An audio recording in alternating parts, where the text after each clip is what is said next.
Bueno, buenos días a todos, a todas. Ya llevamos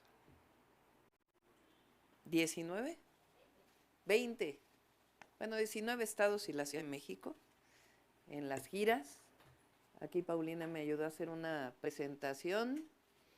Iniciamos 14 y 15 de junio en Coahuila,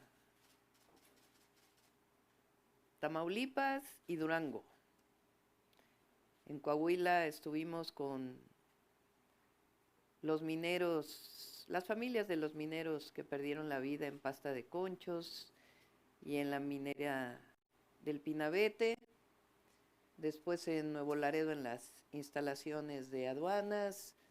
Y en Durango con la planta potabilizadora de agua saludable de la laguna. Esa fue la primera gira.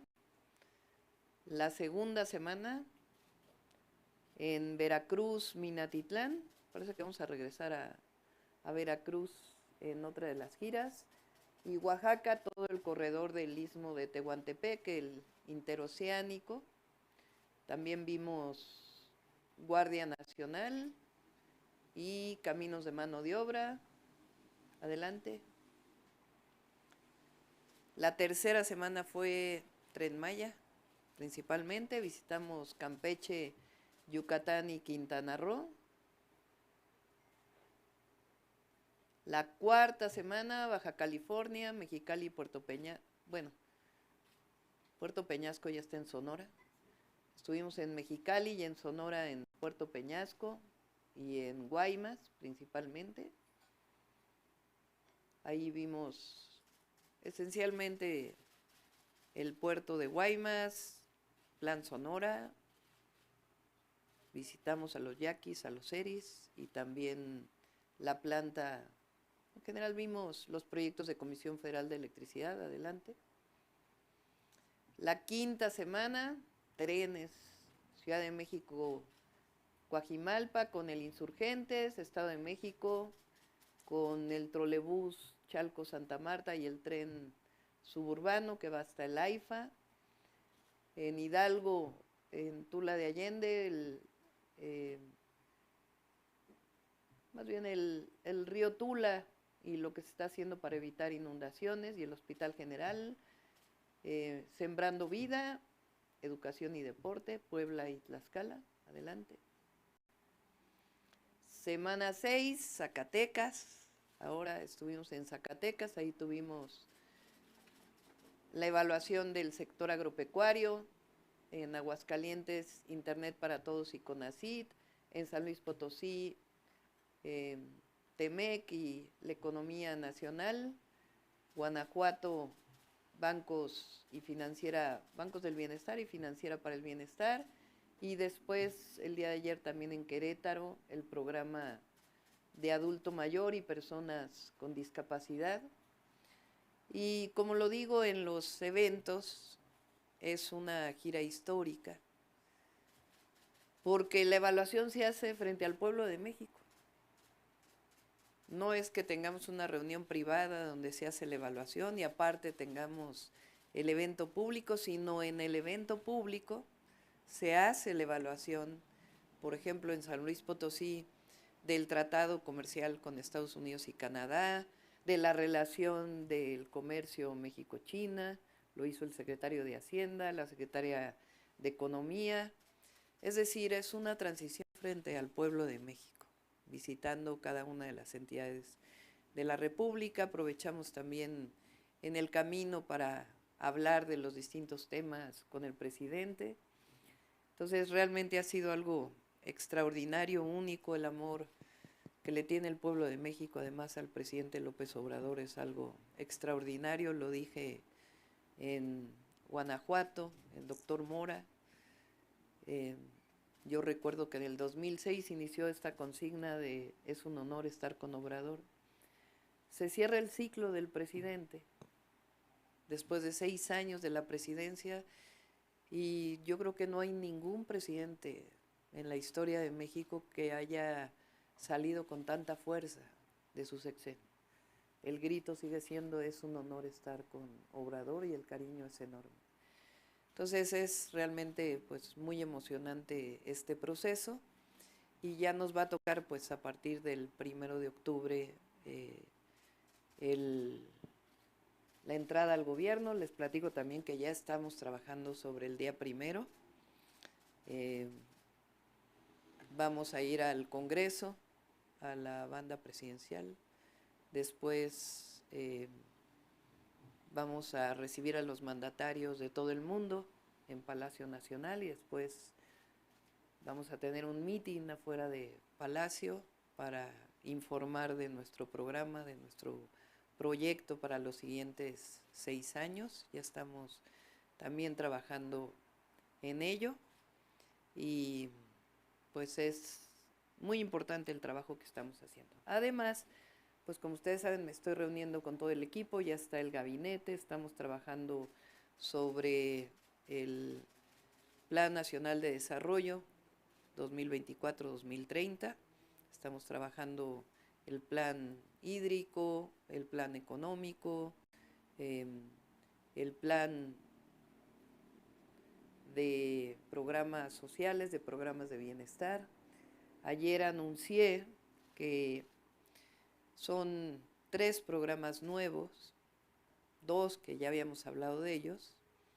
Uno es el de becas de niños y niñas de escuela pública, universal.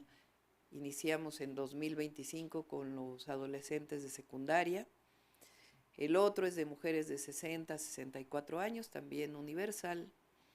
Y hemos venido trabajando ya desde hace rato, de hecho el equipo, vamos a tener una reunión ahora de transición con el equipo de salud, va a venir el doctor Kersenovich, para hablar sobre IMSS Bienestar y los proyectos que tenemos que consolidar, y al mismo tiempo sobre este programa de salud que ya venimos trabajando desde hace tiempo. Ayer aproveché que era la evaluación del programa de pensión adulto mayor para mencionarlo.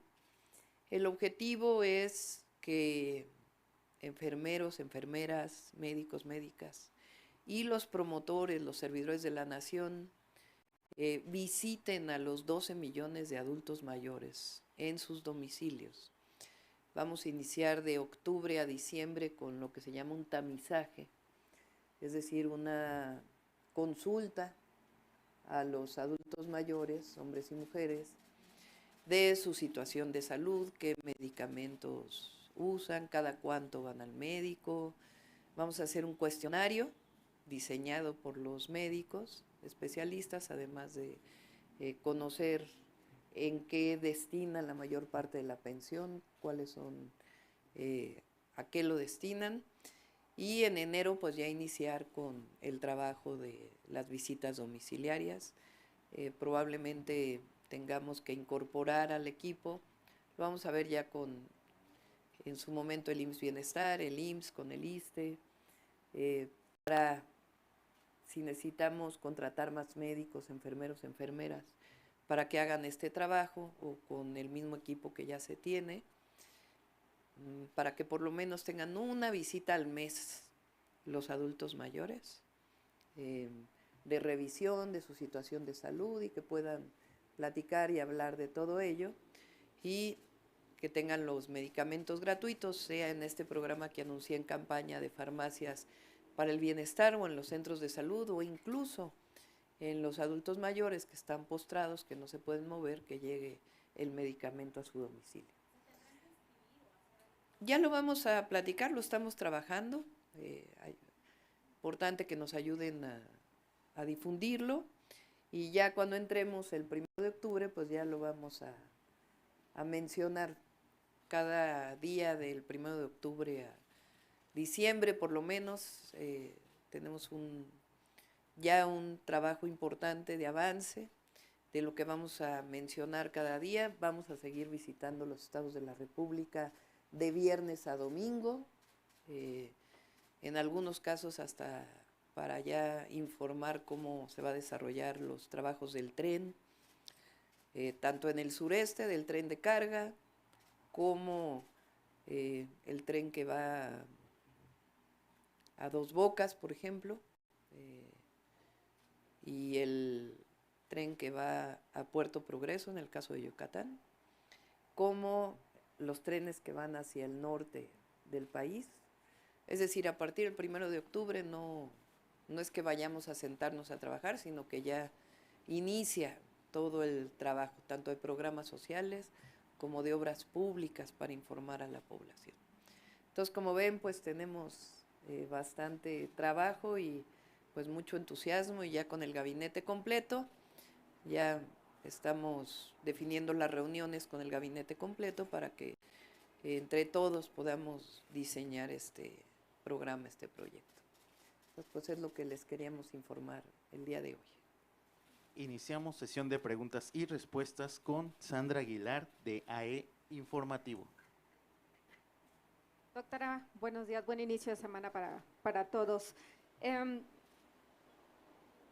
Nosotros, imagino yo, encantados de difundir la información, pero sí compartirle, doctora, que en la experiencia que hemos tenido, muchas veces es a través de las redes sociales, muchas veces es tema a lo mejor del registro de los adultos mayores, de medicamentos, todo a través de la tecnología. Y solamente como comentario, compartirle que para ellos, para muchos de ellos, a veces eso es muy complicado, pero encantados de difundir la información. Le comparto solamente este dato. Y bueno, evidentemente las preguntas obligadas del día de hoy, pues bueno, es pues importante para nosotros todo lo que está ocurriendo pues en este país vecino que es Estados Unidos. Y me gustaría iniciar mi intervención preguntándole lo siguiente. Se avecinan o se cree que se pudieran avecinar severos daños a la economía. Esto una vez que pues se continúa vigente pues como candidato Donald Trump. Sabemos, conforme, además de haber sido ya presidente de esta nación, sabemos y entendemos cómo es pues sí, su mandato. En el caso de México, pues bueno, estas o continúan las amenazas en el tema de cerrar las fronteras, al paso de las mercancías, obviamente el trato hacia los migrantes, aumentar el tema de los aranceles y pues bueno, así lo dijo en un meeting que es la intención pues de eliminar a todos los líderes de los cárteles y los continúa pues acusando de invadir con todo esto que le estoy señalando, de invadir pues a nuestro país México. En ese sentido, ¿cuál sería su postura, presidenta electa? A ver, en noviembre es la elección en Estados Unidos, lo hemos dicho en varias ocasiones, es una decisión del pueblo de Estados Unidos a quién elige, ellos van a tomar esa decisión. Y nosotros vamos a trabajar con quien decida el pueblo de Estados Unidos. En cualquiera de los casos, quien se vaya a elegir, sea el expresidente Trump por parte del Partido Republicano o quien vayan a tomar la decisión que encabece el Partido Demócrata, ya la relación México-Estados Unidos en términos económicos no puede, hay mucha integración. Cerrar las fronteras tiene costos muy altos para Estados Unidos. El presidente, como ustedes saben, está escribiendo una carta, lo platicamos ahora en la gira, en donde se van a dar pues la información, los detalles de lo que significa esta relación comercial, económica que hay entre México y Estados Unidos, que nosotros también la estamos trabajando, porque recuerden cuando se cerró la frontera con Texas, pues fueron los propios empresarios tejanos que dijeron tiene que abrirse la frontera porque ya tenía afectaciones a la economía de ese estado tan importante de los Estados Unidos. Entonces es importante que haya información, que no se malinforme de esta importancia. También el presidente Trump habló de que él quiere mantener el tratado comercial con México, lo dijo también en uno de sus eventos. Y en efecto, pues hay que mantener el tratado comercial. Es importante que se sepa que lo que viene no es una renegociación del tratado, es una revisión menor del tratado. Entonces las bases del tratado pues están ahí y se beneficia a México y se beneficia a Estados Unidos. Hoy somos el principal socio comercial de los Estados Unidos y al mismo tiempo pues las y los mexicanos que están en Estados Unidos, sea de primera, segunda o tercera generación, tienen un impacto en la economía de Estados Unidos muy importante, superior incluso al PIB de países de América Latina. Lo que generan los mexicanos y las mexicanas en Estados Unidos. Entonces hay que estar informando permanentemente de los beneficios de esta relación comercial, de lo que aportan las y los mexicanos en Estados Unidos, e informar además que los migrantes no llevan droga y que los migrantes no son los causantes, pues, de el problema también de adicciones que existe y del consumo que existe en Estados Unidos. Y por otro lado, nosotros, me va a tocar hoy como presidenta o virtual presidenta electa y como presidenta, siempre defender a México, a los mexicanos en el exterior, defender a México. Y nosotros somos un país libre, independiente y soberano. Sí tenemos una relación comercial con Estados Unidos, hay amistad con Estados Unidos, hay una frontera muy importante, pero somos un país libre, independiente y soberano. Y somos un gran país con una gran cultura. Entonces siempre hay que defender a México en cualquier lugar. Ese es el papel de a quien han elegido los mexicanos y mexicanas como presidenta.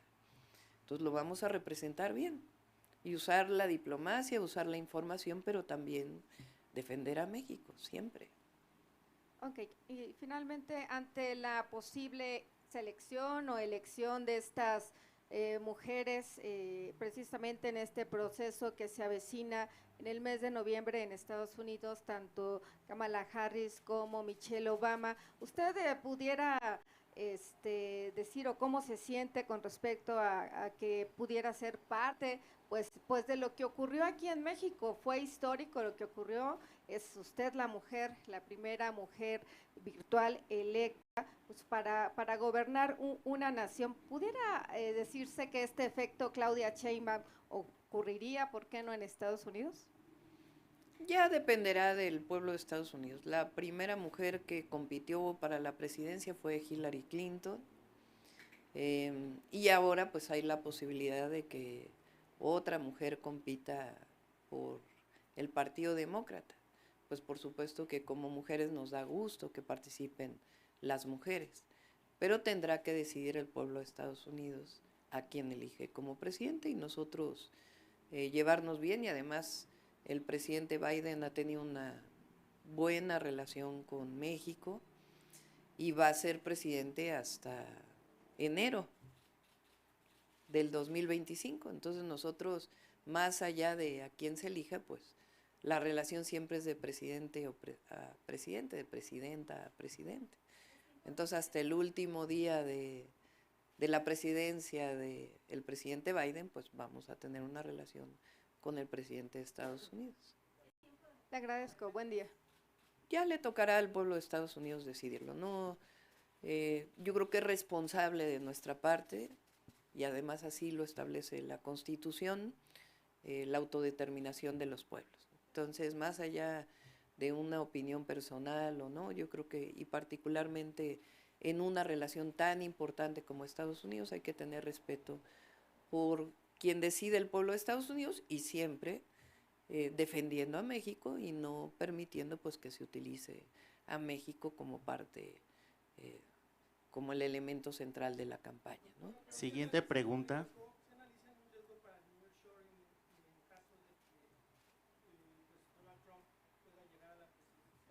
No lo creo. Ya dijo él que él está de acuerdo en que permanezca el tratado.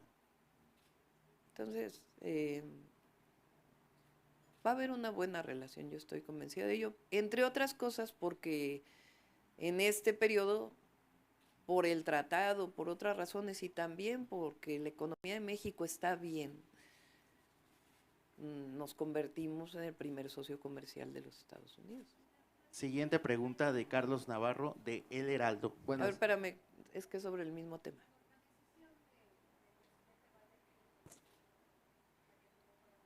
Pues es una decisión de él. Yo respeto mucho al presidente Biden. Tuve la oportunidad de hablar con él por teléfono, me habló para felicitarme. La verdad lo respeto mucho. También hablé con la vicepresidenta Kamala Harris. Y repito nuevamente, es una decisión de ellos. Nosotros respetamos a todos y siempre defendiendo a México en una relación como iguales, como país soberano, independiente, libre, y al mismo tiempo con una gran relación comercial en la que nos beneficiamos Canadá, Estados Unidos y México. Buenas tardes a todas y todos. Doctora, preguntarle, en días pasados se dieron a conocer los resultados del examen de admisión de la UNAM. 9 de cada 10 aspirantes quedaron fuera de este proceso por diversos factores. ¿Qué opinión le merece y en el corto plazo y en el largo plazo, cuál es la ruta que debería de seguirle la UNAM en estos casos, por favor? La UNAM es una institución autónoma. Ellos tienen que tomar pues sus propias decisiones, por supuesto, que en la medida que pueda haber coordinación con sus investigadores, académicos, pues es algo bueno para el desarrollo del país. Pero ellos tienen que tomar sus propias decisiones. Por ejemplo, en el examen de Comipems que hemos dicho y sostenemos que no debería existir ese examen porque recientemente ha salido quien defiende el examen. Nosotros defendemos el derecho a la educación y que en particular el examen de admisión del Comipems lo que genera en los jóvenes es una idea de que quien tiene mejor calificación se va a la mejor escuela y quien tiene una calificación no muy buena se va a una escuela pública no muy buena. Nosotros tenemos que hacer que todas las escuelas no solamente sean buenas, porque la mayoría son buenas, sino que también se reconozca su prestigio con buenas condiciones laborales para los docentes y que no se genere esta idea de que porque tuviste una calificación X en un examen, te toca una escuela que no es la que tú quisiste. Entonces, va a depender de la UNAM si siguen haciendo examen de admisión o no en este proceso que nosotros estamos desarrollando. Pero lo importante es que haya más preparatorias, que haya más universidades y que las y los jóvenes sepan que están entrando a una universidad, a un tecnológico, en donde van a tener el reconocimiento para su posterior ingreso a trabajar. No me gusta mucho usar la palabra mercado laboral, pero a trabajar en algo que sea de su interés. Y eso es parte de lo que tenemos que hacer, en fortalecer nuestro sistema educativo y fortalecer también la educación media superior y la educación superior. ¿Cómo atender la frustración de cientos de miles de jóvenes que pues, no pudieron lograr su objetivo, doctora, en estos casos? Cuando hicimos nosotros la Rosario Castellanos, la Universidad Rosario Castellanos, es algo, la verdad, que es de reconocer, además de la rectora de la universidad. Primero fue Instituto Rosario Castellanos, después la convertimos en universidad y ahora queremos ser Universidad Nacional Rosario Castellanos, es decir, que esta universidad sea nacional. Al principio, la Rosario Castellanos era como la quinta opción de los jóvenes y las jóvenes. Entonces presentaban examen de admisión en la Rosario, en la UNAM, no les daban el lugar, entonces se iban al Poli, no les daban el lugar, se iban a la UAM, no les daban el lugar, y así hasta que decían, bueno, pues vamos a la Rosario Castellanos. La Rosario Castellanos hoy hay que ver exactamente ahora, pero cuando yo dejé el gobierno de la ciudad, en el 70% de quienes estudiaban era su primera opción. Quiere decir que las y los jóvenes reconocían en la Rosario Castellanos una universidad que respondía a sus intereses, al desarrollo educativo, y que no se genera esta idea de que unas universidades son mejores que otras. Unas tienen muchísimos años y tienen investigación y demás, pero no por ello las otras universidades no lo tienen. Por ejemplo, el TECNM, el Tecnológico Nacional de México, es una institución de gran prestigio en muchísimos estados de la República. Es una institución nacional que tiene más alumnos que la UNAM o que el POLI. Entonces, el presidente ahora, López Obrador, hizo mucho por la educación básica, la nueva escuela mexicana, la basificación de los profesores, echar para atrás la reforma educativa, los nuevos libros de texto. Nosotros vamos a continuar en esa fortaleza, vamos a revisar el UCICAM, que ya lo dijimos, con los profesores, con los maestros y maestras, y también vamos a fortalecer la media superior y la superior pública. Yo hablé de que vamos a crear 300,000 espacios más, por lo menos, en la educación superior. Entonces, es lo que el papel del Estado, pues es la educación como un derecho. Y nada más una precisión, ¿el meeting del 1 de octubre sería en el Zócalo o en dónde Sí, sería? en el Zócalo. Gracias, buen día a todas y todos. Continuamos con Sandra Aguilera, de Grupo Larsa Comunicaciones. Gracias, doctora Sandra Aguilera, de Grupo Larsa Comunicaciones. Felicidades, no la había podido felicitar. Tocando el mismo tema, doctora, muchas redes sociales están los chicos desesperados, quejándose, casi se suicidan porque no se quedaron ni en el Politécnico ni en la UNAM. Mi pregunta es, si tienen la opción de la Rosario Castellanos, ¿aún es tiempo de que ellos puedan inscribirse? ¿O qué se puede hacer con estas personas? Porque se quedan sin estudiar, los papás están preocupados, he recibido varias llamadas para que los ayude a entrar a algún lado, y pues bueno, esa es la pregunta básica. ¿Usted qué les recomendaría para que puedan seguir estudiando? Normalmente la Rosario Castellanos es un mes después.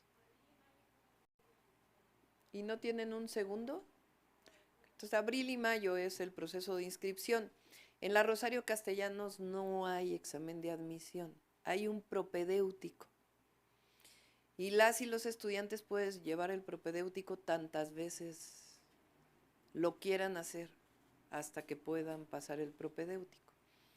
¿Qué virtud tiene? Que tiene el sistema presencial, 100% presencial, semipresencial, es decir, unos días a la semana van a la escuela y o van presencialmente a la escuela y otras a distancia, y el sistema a distancia, que en muchas carreras el sistema a distancia es como si estuvieran estudiando a nivel presencial. Pero entonces, ahorita ya no hay lugar. Sería hasta abril o mayo, del próximo vamos año. a preguntar bien, abril o mayo del próximo año. Y tienen esa posibilidad. Y vamos a abrir más universidades. El presidente abrió las Benito Juárez. Ahora vamos a fortalecer las Benito Juárez y además Universidades del Bienestar Benito Juárez y además hacer la Rosario Castellanos Y ojalá Nacional. se pudiera abrir antes. Sobre todo por Sí. los que se quedaron Tiene sin estudios. o sea, hacer una universidad no es, Sí, yo sé. tenemos la virtud de que ya existe la Rosario Castellanos, que ya tiene planes de estudios, entonces tiene que abrirse un espacio para los maestros y maestras que puedan entrar y después los lugares físicamente, etcétera, etcétera. Gracias, Y la doctora. Universidad de la Salud también va a haber otros lugares para la Universidad de la Salud. Me llamó la atención, por ejemplo, en Sonora, justo una familia me dijo, mi hija va en la UNISA, que solamente está aquí en la ciudad, aunque ya hay unas Benito Juárez que son de la salud. Entonces hay que abrir más porque además se requieren más médicos. De hecho, voy a tocar un tema justamente de los médicos, porque tenemos muchos doctores que hacen su especialidad en diferentes hospitales de todo el país. Aquí yo tengo, pues bueno, denuncias del Hospital Civil donde les cobran por estar dentro del Hospital Civil, por hacer su especialidad. ¿Del Hospital Civil de? De Jalisco, perdón, de Jalisco, donde les cobran de 50 a 500 mil pesos por quedarse dentro de ese hospital. Esto ha venido sucediendo constantemente, principalmente en la especialidad de cirugía plástica. Y tenemos también ya médicos que están cursando o están haciendo su especialidad, que son violentados por los mismos médicos dentro de ese sector, son violentados por ellos y terminan, pues les dicen que no pasaron los exámenes, que están mal, y bueno, no tenemos médicos especialistas, y les hacen esto, pues tengo varias denuncias de doctores que me han pedido ayuda y que me han dicho que me hagan el examen donde quiera, en el IMSS, donde sea, pero yo quiero seguir cursando mi especialidad, soy neurocirujano, ¿no? Y que ya tienen especialidades y todo, y bueno, esto se me hace incoherente. Yo hice la denuncia en la Dirección General de Calidad y Educación en Salud con el doctor García Ceja, sin embargo no he tenido respuesta de eso. Yo quería, bueno, quiero decirle o pedirle que los funcionarios que puedan estar en todo esto, pues que estén comprometidos para lo que son pues su trabajo, ¿no? Porque esto es bien, bien importante para los mexicanos, para los ciudadanos, pues tener médicos que no tenemos, ¿no? Entonces, pues bueno, no nos ha anunciado todavía su gabinete externo, pero sí me gustaría, o me gusta hacerle esta observación. Muchas gracias, doctora. Sí. Bueno, el Hospital Civil está también vinculado con la Universidad de Guadalajara, entonces les pasamos ahí la información. Y fíjense, en el IMSS, esta idea del neoliberalismo, de no considerar la educación como un derecho, sino como un privilegio. Y también esta palabra que se estuvo asociando a la educación, que es educación de excelencia. Y la educación de excelencia la asociaron a cerrar el ingreso, como si por hacer un examen cada vez más difícil para ingresar, te diera la garantía de que vas a tener profesionistas de excelencia. Yo no estoy de acuerdo con eso. ¿Qué fue lo que hicieron con la salud? Cerraron la cantidad de médicos generales para entrar a estudiar una especialidad. Ahora lo duplicó el presidente con Zoé Robledo, particularmente en el IMSS. No recuerdo ahorita los números, pero de los que había en el 2018 a los que se están graduando ahora es el doble, porque cambió la política. Si necesitamos más médicos especialistas y hay una universidad vinculada con una institución de salud pública, porque en general las especialidades se estudian en hospitales o centros de salud y en las aulas, es práctica ya la especialidad. De hecho, en general en salud, desde ciertos semestres ya tienen que ir a hospitales o a centros de salud. Si la universidad te está dando una calificación, te está diciendo pasaste, ¿para qué cierras el ingreso? Es esta idea de que son los niños talento los que deben de seguir estudiando, y como si hubiera niños talento, no. Hay niños y niñas que son buenos para una cosa y otros que son buenos para otra cosa, pero no es que haya los genios y los no genios, no. Yo no creo en ello. Entonces lo que hay que hacer es abrir las posibilidades para todo aquel joven que quiere estudiar. Y claro, ya estudiando, pues ya será una cuestión del maestro o la maestra quien, si aprueba la materia o no la aprueba, ¿verdad? Ya es otra cosa distinta. Claro que tiene que haber un esfuerzo personal en el estudiante para ponerse a estudiar, pero no quiere decir que tenga que cerrar el ingreso para tener mejores. Eso es lo que yo no estoy de acuerdo. No estoy de acuerdo desde que tenía 15 años, ni desde que luché en el CEU. El joven que quiere estudiar la universidad debe tener ese derecho. Ya dependerá de él si acaba la universidad o no la acaba, ¿verdad? Y obviamente pues que tenga el acceso a becas para que no sea por razones económicas. pero el Estado tiene la obligación de abrir los espacios educativos. Y también, pues, en el caso de los médicos, pues también es cierto que históricamente, pues, quien es interno o residente, pues también tienen condiciones distintas. Pero bueno, eso ya dependerá de ese sistema y de quién lo lleve. Gracias, doctora.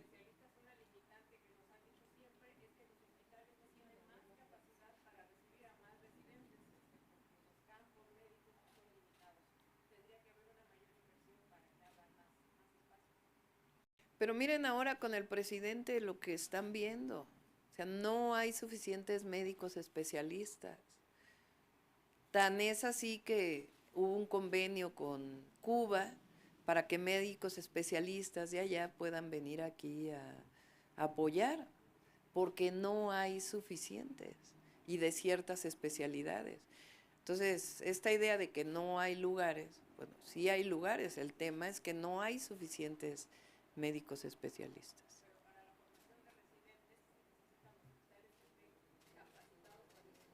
Ay, pues tan es así que se duplicó el... Y además, pues ahora son 80 hospitales, no se habían terminado cuando llegó el presidente en 2018, por esta idea de las APPs de que el privado iba a construir. Apenas están terminando los 80 que estaban en construcción. Gracias, doctora. Ya para finalizar, le quiero preguntarte, es un asunto de salud pública, donde muchos doctores hacen su especialidad en cirugía plástica, pero lo hacen a través de internet, que es una maestría que estuve denunciando mucho con el presidente de escuelas que están en Veracruz, que son maestrías, nada más estudian 2 años y ya, no estudian una especialidad como tal, que es cirugía general y luego cirugía plástica. Hicimos una ley, bueno, ya nos la aprobaron en la Cámara de Diputados, ahorita pasó a la Cámara de Senadores, para que las personas los doctores que van a operar sean cirujanos plásticos, esteticistas, pero que sean certificados.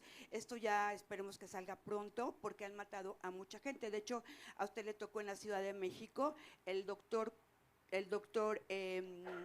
Conde, que estaba en la colonia Condesa, que no era doctor, era un venezolano que se dio a la fuga y se fue a Venezuela. Esto en cirugía plástica. Mi pregunta, esto es un caso de salud pública porque ya hay muchas personas que han sido mutiladas y mucha gente que ha muerto. Estuve investigando y solamente existe en el Hospital General un pabellón que se dedica a la cirugía plástica, pero es reconstructiva, porque realmente le pasa mucho a las personas transgénero que se tienen que convertir en mujeres, por ejemplo, y se inyectan o les inyectan biopolímeros, que eso las puede matar para ser las mujeres. Entonces ya hicieron también una ley para no les hagan y no las inyecten este tipo de medicamentos. Yo quería preguntarle si tiene contemplado también hacer este pabellón de cirugía plástica en otros lugares del país, porque nada más está en la Ciudad de México, y está muy, muy, muy peleada las citas, porque luego les dan citas hasta un año y medio, y mucha gente pues muere por esto, ¿no? Quería hacerle esa pregunta. Gracias, doctora. Pues ya lo platicaremos con el secretario de Salud. Y ya un día que venga para... Muchas ya si gracias. no es ahora, pues después. Gracias. Continuamos con Rodrigo Muñoz de NX Noticias. Buenos días, doctora.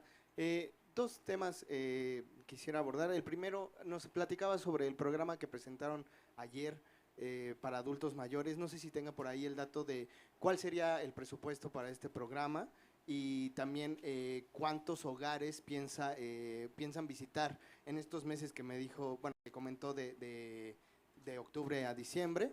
Y ya por último, si hay algún criterio para escoger pues estos hogares en zonas prioritarias del país. Eso por una parte. No, va a ser universal. O sea, de octubre a diciembre tenemos que visitar a los cerca de 12 millones de adultas y adultos mayores de 65 y más para hacer este cuestionario. Y en el mismo proceso ir diseñando el esquema para que a partir del 1 de enero del 2025 empiece, o el 2 de enero de 2025, y empiece este programa. El presupuesto, no sé si tenga ahí la... Ya lo estamos trabajando. Obviamente un programa así pues tienen que coordinarlo Secretaría de Salud junto con Secretaría de Bienestar. Salud pues evidentemente porque es un programa de salud pública, y Bienestar pues porque son quienes van normalmente casa por casa y tienen que coordinarse con los servidores y servidoras de la nación.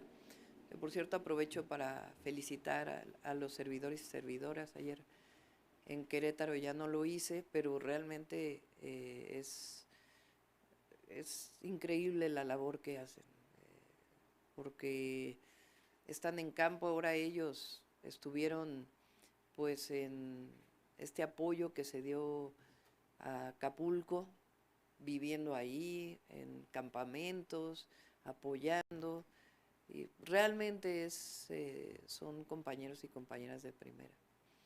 Entonces tienen que coordinarse con ellos porque ellos son los que están en campo. Entonces estamos trabajando en cuántos serían promotores de la salud, cuántos serían enfermeros, enfermeras, cuántos médicos, y ya lo estaríamos informando cuando entremos al gobierno. Okay, y ya por último, nada más para acotarse que ya se tocó el tema, pero respecto a la contienda de Estados Unidos, que es probable que sea la vicepresidenta Kamala Harris la que llegue a competir contra Donald Trump, pues sería algo histórico, así como está sucediendo en nuestro país con usted como virtual presidenta electa, que también se encontrara con una homóloga mujer, pero más allá de que sea mujer, pues sería una sucesión del Partido Demócrata, con el que sabemos que nuestros gobiernos han tenido mayor simpatía. ¿Usted se sentiría un poco más aliviada de que Kamala Harris fuera la que ganara esta contienda presidencial, de alguna forma? Con quien vaya a ganar la contienda presidencial. Esa es la responsabilidad que tenemos al representar al pueblo de México y a nuestro país. No involucrarnos en la elección, no tomar una posición. Claro, siempre defender a México, siempre. Pero con quien vaya a elegir el pueblo de Estados Unidos, ahí nos vamos a poner de acuerdo, estoy segura. Gracias, doctora. Última pregunta de Santiago Rentería, de El CEO. Hola doctora, ¿qué tal? Buenos días. Tocando el tema de Donald Trump, él ha dicho en campaña que de llegar a la presidencia bajaría de 21 a 15% los impuestos que pagan las empresas. Mi pregunta es si de hacerse realidad esa promesa perjudicaría al nearshoring que podría llegar a México. Como lo comenté, la relación comercial que hay entre México y Estados Unidos es muy grande. Yo no veo que vaya a parar esta inversión en México de empresas estadounidenses. México tiene ventajas comparativas muy importantes, y pues la frontera que tenemos. Entonces no veo yo que en uno u otro caso vaya a disminuir. Y el propio tratado que tenemos, que pues evidentemente establece esta relación. Lo que nosotros queremos es fortalecer, como lo he dicho, porque no solo es un asunto de inversión. Esa era la idea del México maquilador, que correspondió al México del neoliberalismo, que no importa qué empresa se ponga aquí mientras genere empleos. Entonces, en los mítines yo decía, cómo un presidente de México del pasado podía presumir que vinieran a invertir en México porque aquí había mano de obra barata, porque esa era la ventaja competitiva que se ofrecía. Cuando lo primero que México tiene, pues es un pueblo muy trabajador, además de, obviamente, cuidando la naturaleza, nuestros recursos, los recursos naturales, la conectividad que hay en nuestro país. Entonces, México tiene mucho que ofrecer, pero ¿qué queremos? Buenos salarios. Queremos bienestar para el pueblo de México, vivienda, salud, educación, lo que yo llamo los grandes derechos del pueblo de México. Entonces, esa es la diferencia de los gobiernos del pasado a la cuarta transformación. Pero el que empresas estadounidenses quieran venir a México a invertir, eso va a continuar por la fortaleza. El desarrollo de los puertos del Golfo genera una ventaja muy importante para poder exportar a el este de los Estados Unidos. El tren interoceánico, pues es algo importantísimo. Se va a inaugurar también una carretera que va por el interoceánico. Entonces, el desarrollo del puerto de Salina Cruz, que ya está la escollera y falta el desarrollo del puerto, donde también va a haber inversión privada. Entonces, México, yo estoy convencida, va a seguir recibiendo inversión y al mismo tiempo nos corresponde la inversión pública y el bienestar del pueblo de México. Tocando el tema de comercio exterior, el fin de semana el secretario de Hacienda dio un discurso, dentro de los temas que tocó el tema de la relación comercial con China. Mi pregunta es, ¿cuál es la estrategia para importar menos bienes de ese país y también incrementar las exportaciones hacia el gigante asiático? Sí, es uno de los temas que estamos trabajando, bien lo dijo él. Antes, en el 2018 prácticamente no se exportaba nada a China. Ahora es como 10,000 millones de dólares, si mal no me equivoco. 11,000 millones, algo así. Es poco comparado con los 110,000 millones que importamos de China. Entonces esa relación pues tiene que, es decir, no se puede estar importando tanto y exportando tampoco. Entonces se tiene que revisar eso y también qué es lo que estamos importando. Pues en la medida de lo posible, claro que somos una economía abierta y tenemos tratados comerciales con muchísimos países del mundo, pero también queremos que haya desarrollo en nuestro país, que haya inversión, desarrollo e innovación tecnológica en México. Hablando de desarrollo, me gustaría hacerle una última pregunta. En su documento de los 100 pasos para la transformación, mencionó cambios en la banca de desarrollo. La pregunta en particular es, ¿qué busca cambiar en NAFIN y en Bancomext? ¿Virarlo hacia el nearshoring o qué busca cambiar? Sí, la banca de desarrollo tiene que ser promotora de la inversión pública y privada también, y generar cadenas productivas, desde el microempresario hasta la inversión que está llegando extranjera. Entonces, tiene que haber pues mayor participación de la banca de desarrollo, estamos trabajando en ello. ¿Algo que me pueda adelantar? Ya lo platicaremos cuando ya demos a conocer quién va a estar ahí al frente. Finalizamos conferencia de prensa. Gracias. Sí.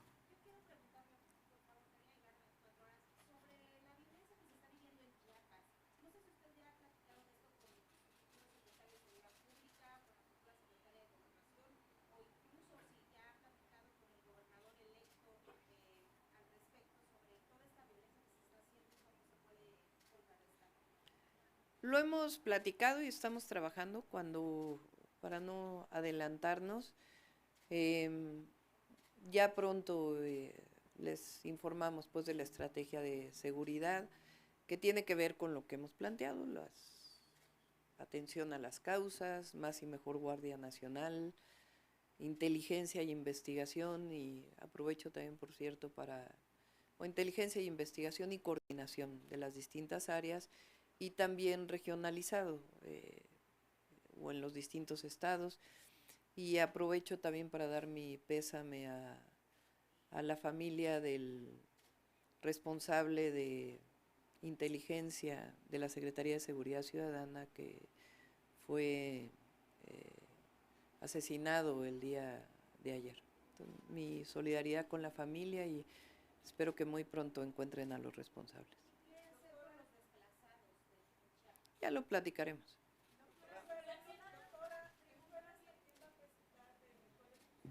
Ya también lo vamos a platicar. Ya también lo vamos a platicar. Ya. No se adelanten con todo.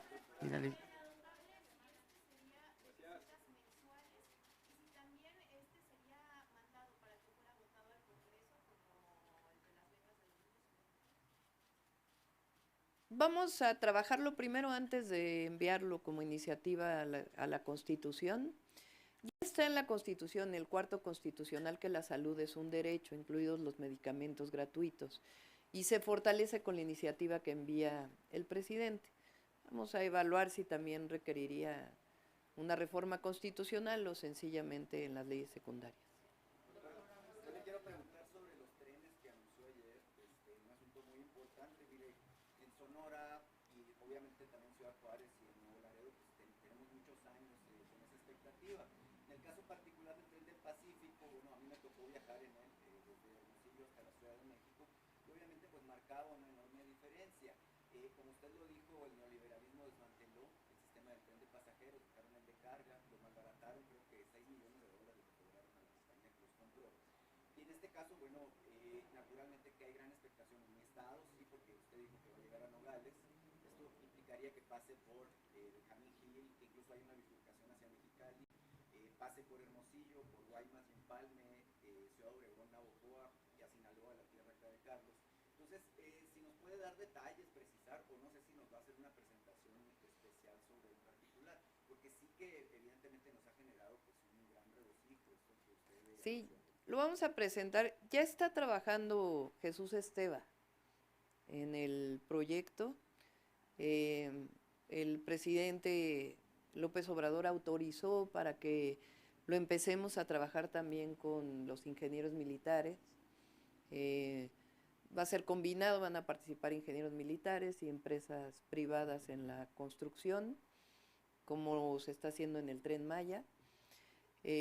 Tuvimos una reunión en donde yo tomé la decisión de que se inicie con el proyecto. También participa Edna, la secretaria, quien va a ser secretaria de SEDATU, que actualmente es subsecretaria, para ver derechos de vía. Entonces ya estamos trabajando en los proyectos. Si recuerdan, yo anuncié a Nuevo Laredo y a Guadalajara, pero tomé la decisión de que iniciemos el estudio hacia Nogales, porque si nos da, pues lo vamos a llevar hasta allá, que sería el objetivo. Son más de 3,000 kilómetros. Sería el doble de lo que el presidente hizo en este sexenio. Tiene una parte, digamos, más sencilla, porque hay derecho de vía, o se puede comprar más derecho de vía. Una parte pasa por el desierto incluso. Es más sencillo adquirir el derecho de vía en esa zona, si es que no lo existe. Hay otros más complejos porque pasa justo por la mitad de las ciudades. Por ejemplo, en Tepic me comprometí a hacer un puente vehicular para que, porque el tren de carga pasa por la mitad de la ciudad. Ahora ya en Nogales incluso se está haciendo la derivación para que no pase en la ciudad. Entonces estamos trabajando ya en los proyectos y ya cuando tengamos un poquito más avanzado, pues lo platicamos con ustedes. Sobre el tema de salud, yo le quería hacer un planteamiento. Mire, hay un acuerdo, pero queremos que usted lo tome como propio, entre el IMSS y el gobierno de Sonora. El gobierno de Sonora donó lo que era antes el Hospital General del Estado, ya ve que hay un nuevo presidente. Queremos hacerlo escuela de medicina, es decir, hospital escuela. Y ya ve que el tema pues, es actualmente el asunto de la ausencia de médicos. Entonces, la cuestión aquí es que queremos invitarla a que usted amadrine ese proyecto. Pues, nos hace falta muchísimo. Ya vamos a platicar con el gobernador Durazo. Sí, Mira. pero la idea es crear más universidades de la salud, de tal manera que se formen tanto médicos y médicas familiares, enfermeros y enfermeras, como también de otras especialidades, y necesariamente tienen que estar vinculados a un centro de salud, a una unidad de salud. Es de mi universidad, la Universidad de Sonora. La Finalizamos Unison. conferencia, A ver, nomás, gracias. Carlos. Ajá. Nada más consultarle, ¿ya le habrá notificado el Tribunal Electoral sobre la fecha en la cual sería la sesión? Todo puede indicar que va a ser el miércoles, para poder entregar. Sí, parece que, no conozco exactamente el día, pero parece que lo van a calificar la elección a finales de julio. Eso significaría que primera o segunda semana de agosto ya nos estarían entregando la constancia. Gracias, compañeros. A ver, la última acá, y ahora sí ya. Con lo que nos adelantaba que va a recibir a los jefes de Estado el 1 de octubre en Palacio Nacional, ¿confirma que Ya vamos, estamos viendo eso, cómo lo vamos a hacer. Tiene sus pros, sus contras. Ya estamos en esa decisión con Jesús, mi esposo. Sí, por supuesto, por supuesto, por supuesto.